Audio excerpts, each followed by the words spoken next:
I'm going to attempt to give a brief overview of each of the habits.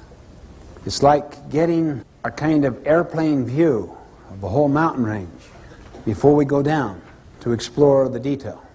Habit 1, be proactive, basically means that your life is a product of your values, not your feelings. That your life, or the organization's life, is a product of your decisions, not your conditions. The opposite of being proactive is to be reactive, which basically means that your life is a function of your feelings, your moods, your impulses, other people's treatment. The underlying principle of habit 1, be proactive, is to take responsibility. The concept is you and I have the capacity to choose our response. Habit 2, begin with the end in mind, basically means that all things are created twice, and habit 2 is the first creation.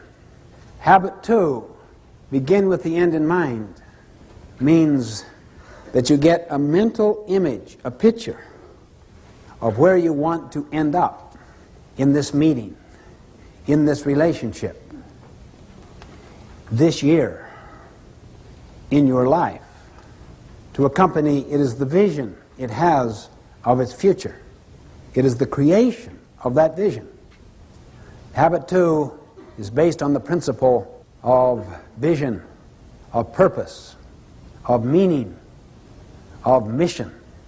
Habit 3, to put first things first, is the second creation.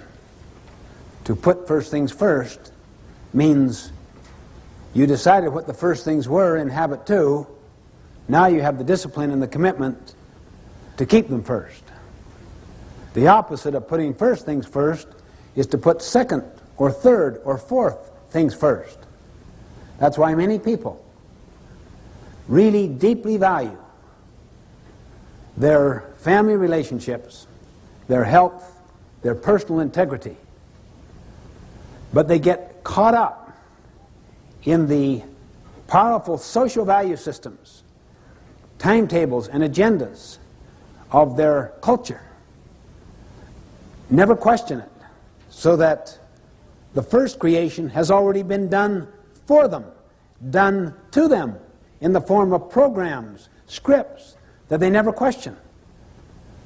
Then they get on this ladder of success, and they arrive at the top rung, only then to realize the ladder is leaning against the wrong wall. They come to realize that no one on their deathbed ever wished they'd spent more time at the office. As Goethe put it, things which matter most must never be at the mercy of things which matter least.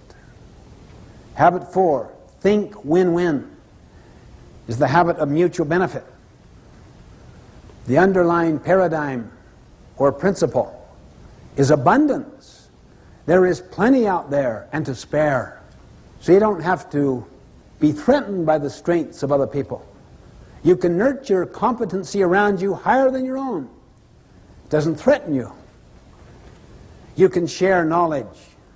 You can share recognition, gain, profit.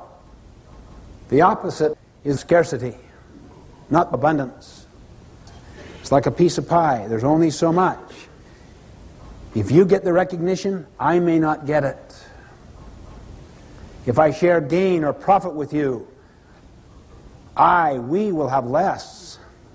Habit 4, to think win-win, comes from the principle of abundance, not scarcity, meaning the pie gets larger and larger and larger.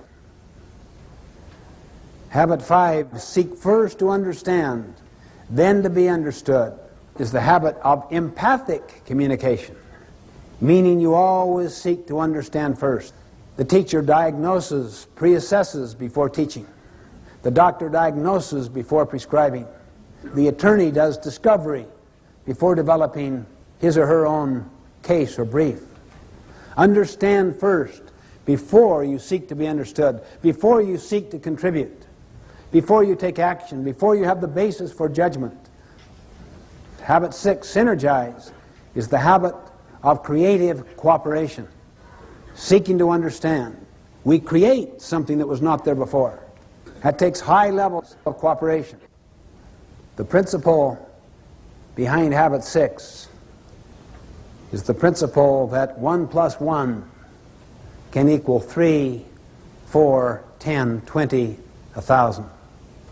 It's the principle of putting two boards together that are stronger in total than adding the sum of the boards separate.